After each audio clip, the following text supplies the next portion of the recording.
ಶವಗಳನ್ನು ಹೂತಿಟ್ಟ ಪ್ರಕರಣ ಎಸ್ಐಟಿ ರಚಿಸಿ ತನಿಖೆಗೆ ಆದೇಶಿಸಿದ ಸಿಎಂ. ತನಿಖೆ ಸ್ವಾಗತಿಸಿದ ಧರ್ಮಸ್ಥಳ ಕ್ಷೇತ್ರದ ವಕ್ತಾರ.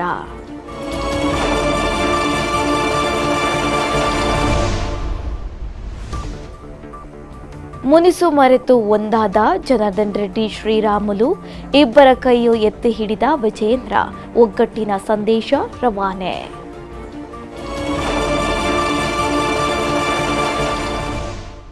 ಯುಪಿಐ ಆಧಾರಿತ ವಹಿವಾಟುಗಳ ಮೇಲೆ ಜಿಎಸ್ಟಿ, ವಾಣಿಜ್ಯ ತೆರಿಗೆ ಇಲಾಖೆ ಹಾಗೂ ಸಣ್ಣ ವ್ಯಾಪಾರಿಗಳ ನಡುವೆ ವಿವಾದ. ಬಂದ್ ಮಾಡಲು ಮುಂದಾದ ಸಣ್ಣ ವರ್ತಕರು.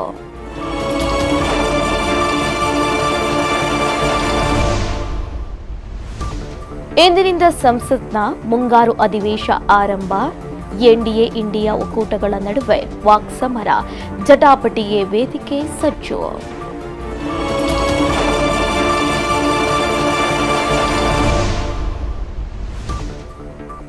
ಕೇರಳದಲ್ಲಿ ಭಾರೀ ಮಳೆ, ತಗ್ಗು ಪ್ರದೇಶಗಳಲ್ಲಿ ಪ್ರವಾಹ ಪರಿಸ್ಥಿತಿ.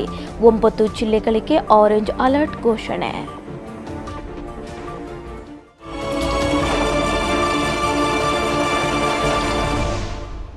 ಪಹಲ್ಗಾಮ್ ಉಗ್ರರ ದಾಳಿಗೆ ಖಂಡನೆ.